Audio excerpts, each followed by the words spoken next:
Well, call it what you want, but the president's not calling it anything. The administration ruling it doesn't have to determine whether that mess in Egypt is a government takeover or not. So that we'll just keep sending that country over $1 billion in aid to former Congressman Ron Paul, who says we need to cut the funding. Congressman, I think we have to label it something, and it seems pretty obvious that there was an overthrow of a democratically elected government, whether we like that government or not.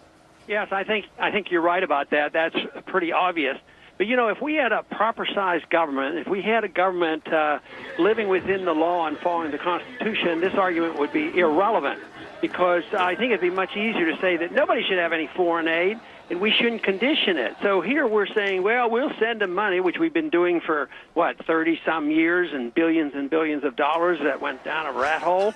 So I would say that this discussion about was it a coup or wasn't a coup, we're missing the point. We should quit funding these nations and trying to pick the good guys versus the bad guys, because it always seems to end up badly, and we're always switching sides. We put Mubarak in, and then we throw him out, and then we get another election, and then we help throw him out, and then we argue about the coup. I would say let's argue for the defense of this country and quit giving our money away. And I got to also say, Congressman, it also feels like there's no gratitude. The more money America gives a country, it seems like the more animosity they have towards us anyway. Yeah, you can't buy friendship, and besides, we don't have money. We have to just borrow the money from somebody or print the money, and it contributes, to it. But it is a bit arrogant for the president to do what he's doing. Even if we don't have the system I would like and make it much cleaner. There are some rules, and he's supposed to follow them, and under the rules, he's supposed to cut off that aid. But the solution isn't going to be, well, if they do exactly as we want, we're going to give you money. So often our foreign policy has been that way. Right. You be our dictator, we give you money. If you don't behave, then we bomb you. And I'd like to see someday that we have a different foreign policy. Yeah, well, you have a large following that agree. You just touched on something, though, with the president and a sort of sense of arrogance with respect to rules that have been in place for a while. This week we know that Holder says he's going to go after Texas and their voting system, despite the Supreme Court ruling. We've seen a tremendous amount of arrogance at hearings on scandals, whether it's NSA, IRS. They come up there, they sort of yawn. What's going on? Is this something that always happens, or is this something that's really unique for this particular administration? Well, it's been happening for a long time. It's just much worse. And you could add to your list this idea that the president announced today that he would not go to the Congress, that Congress works too slowly, and he's going to do the funding of all the projects necessary. So, no, it's lawlessness. First, these programs many of them are unconstitutional, but at least they're supposed to pay a little attention to the Congress.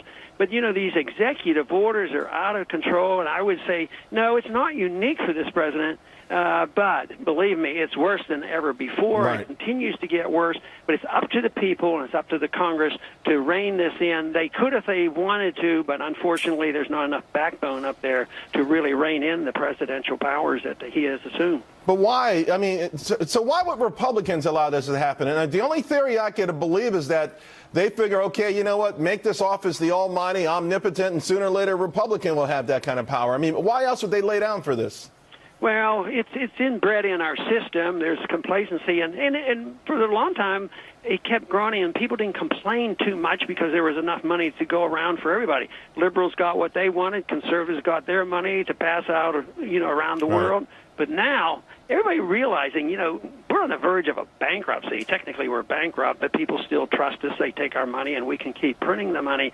But they know it's coming to an end, right. And this is why I think people are becoming more partisan.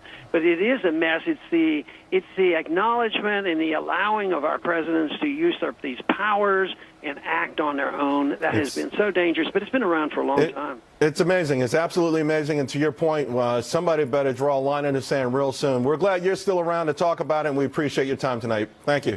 Thanks for having me. All right. Well, D.C. might be afraid to stir up trouble over there.